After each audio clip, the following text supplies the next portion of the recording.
Hello boys and girls, today I'm going to show you how to draw a tree of life. Now our first step is going to be to draw our tree.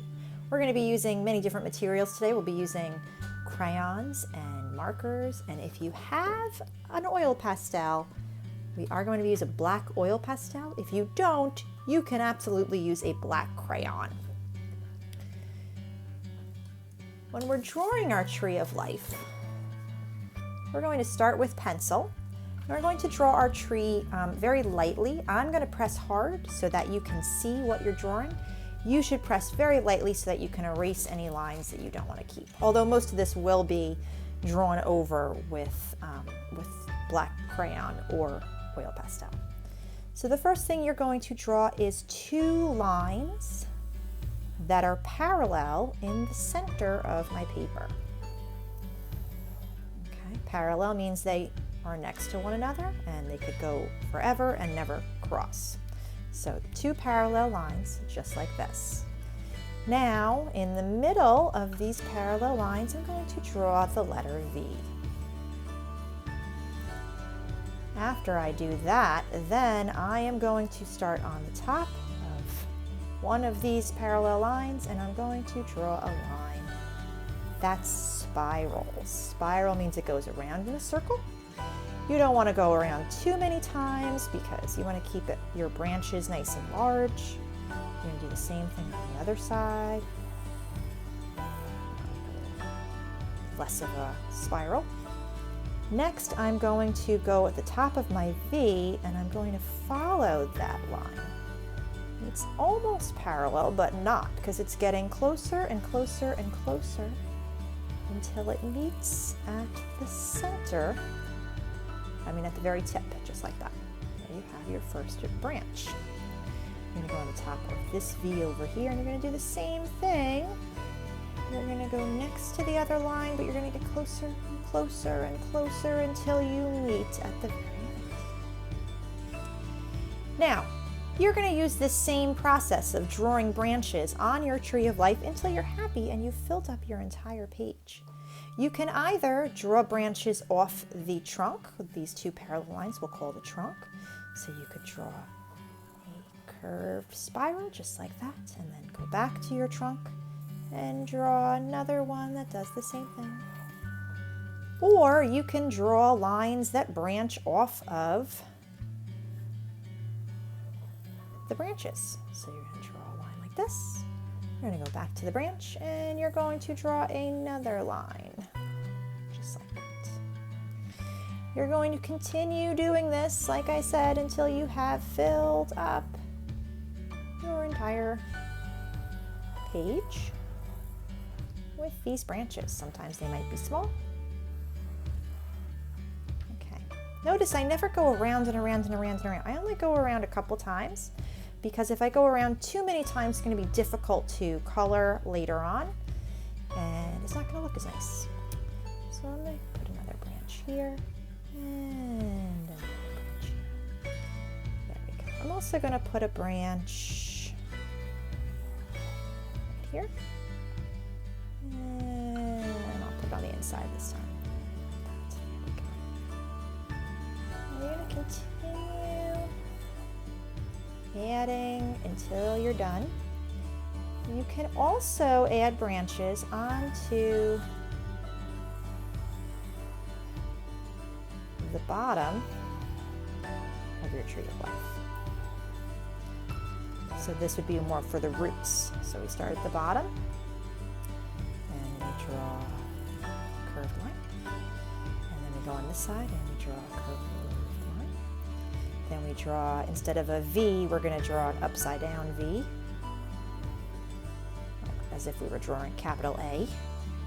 And then I'm going to do the same thing.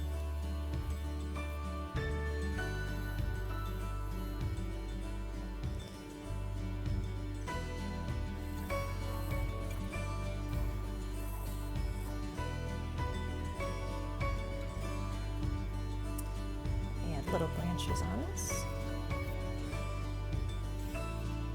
Roots have things coming off of them.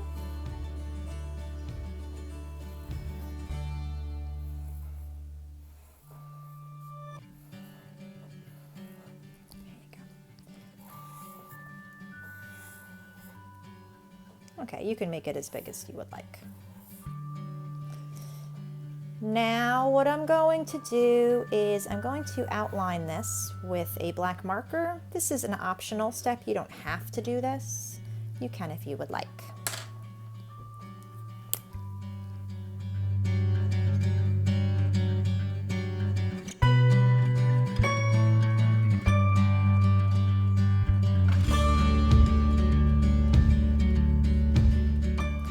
Now that I have finished drawing my tree of life, I am going to color it in, and I'm going to use mostly gold colors, things like yellows and browns and orange, things that make me think of gold.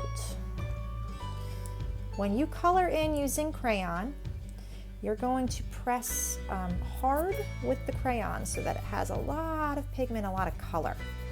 This is going to make it better later when we have to scratch some of the black off of our tree. And you can see the different designs then that you're scratching off.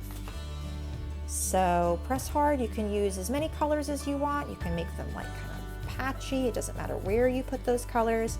You just want to build up a nice waxy crayon surface so that you will be ready to scratch into it. It's really going to protect the paper.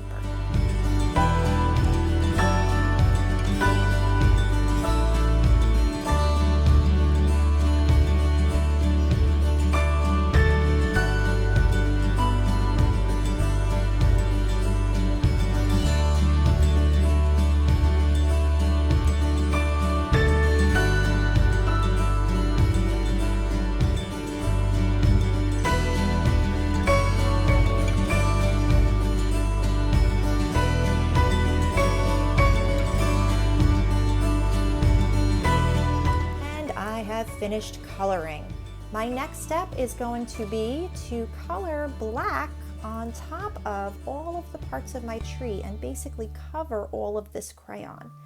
I'm using an oil pastel because the black will be darker and easier for you to see, but as I said before, you can absolutely use a black crayon as well. It just might not be as vibrant. Oil pastel, as I said, has oil in it, which means that it will blend. If you accidentally rub into it, it'll smear into your background. So you want to be very careful when you're working to not spread it all over by accident. I always start, since I'm right-handed, I'll start on the opposite upper corner so that I'm not going over any of the work that I've already done. And I'm going to go over the edge first. And then I'm going to color inside the middle. That helps me keep it neater. Another little trick I have is to have an extra piece of paper handy so that I can rest my hand on it and I'm not accidentally smudging things from the bottom of my hand. It also keeps my hand a little bit neater when I'm working with messy art materials.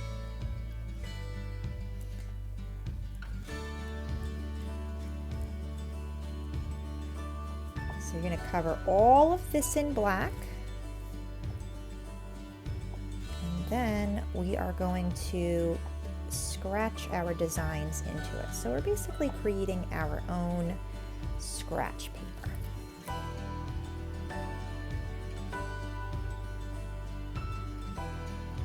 And I then finished with the oil pastel. After you have covered all of your crayon, don't wipe it away. Oil pastel has a habit of smearing very easily. So even if I take this paper to kind of show you, or and I rub into it, you'll see it'll smear everywhere. So don't rub it with your hand if you use oil pastel. Now I'm going to scratch designs into the oil pastel tree. You can use many different materials in order to do this. You can use tools. You can use a toothpick. Toothpick will give a very, very fine line. So maybe show you. And it's a little difficult to hold, but you can use a toothpick. I found this little screwdriver. You could try to use that. That will work as well.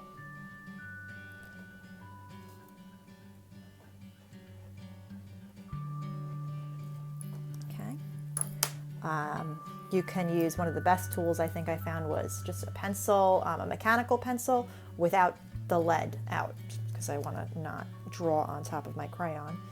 So that gives a wider line. And then of course you can use, they actually sell these tools.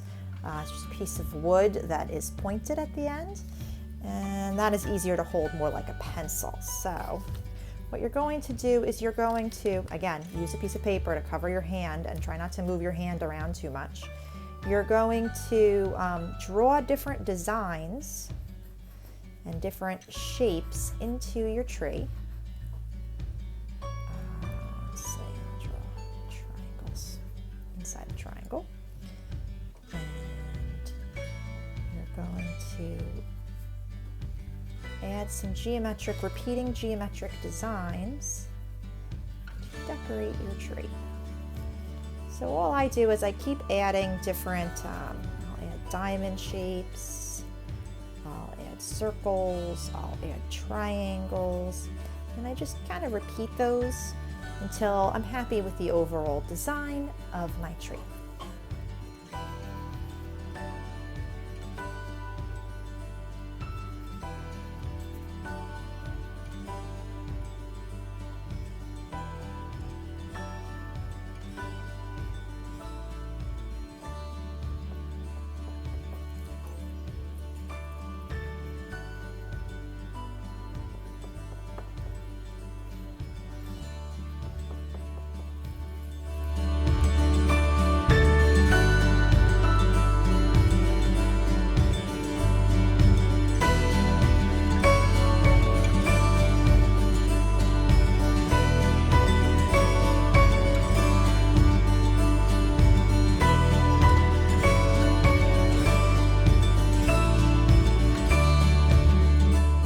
Sometimes when you're working, it makes a lot more sense to actually turn your paper than to try to reach over something that might smear.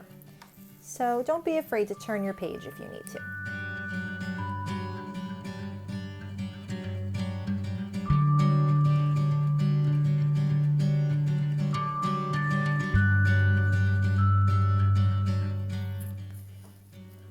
And I finished with all my designs. So my tree of life is pretty much done.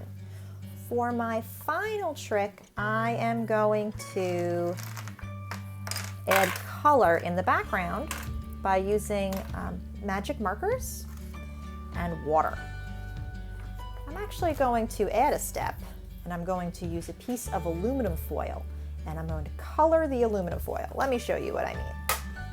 The first thing I'm going to do is I'm going to take a cookie sheet. This keeps my surface clean and catches the water so it doesn't get all over my table. Next, I am going to outline my paper with a pencil so I know how much of my aluminum foil I need to color with the marker. Try not to tear it like I just did. Just need a few lines. I'm going to move this aside, and I'm going to use my markers to color in the aluminum foil. And I have colored in my aluminum foil with magic marker. You can see the different colors. I just kind of put it anywhere that I thought. I didn't really have any rhyme or reason to it. The next thing that you're going to do is you're going to wet your paper. You can do this either by using your trusty paintbrush and some water and just kind of putting lots of water on it, or you can use a really fast, easy way to do this, and you can use a spray bottle.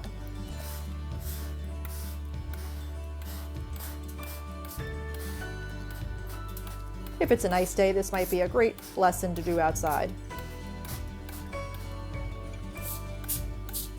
Add a couple of spritzes on my actual aluminum foil too, and I'm going to turn over my paper.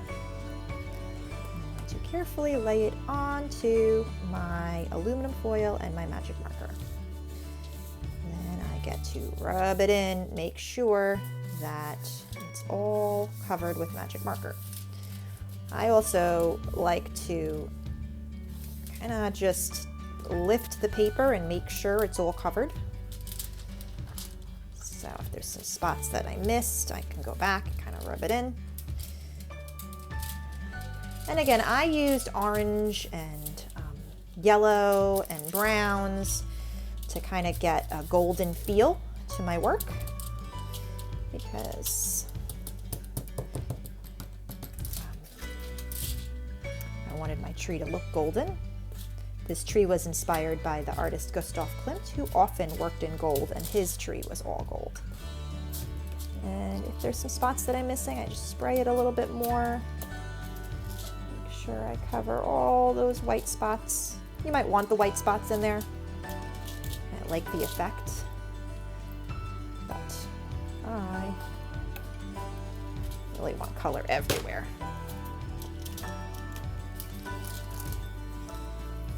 And my work is done. It will look a little bit darker when you first finish it. Still trying to get those little pieces down. It will look a little bit darker when you first do it because it's wet and it needs to dry. So just put it, you can leave it in your tray to dry. Go wash up your hands. And my work is done. Here's my original, that's all dry. It wrinkled a little bit. I would not recommend ironing it out because of the oil pastel, but you can put it under some heavy books and your artwork is done. I can't wait to see what you create.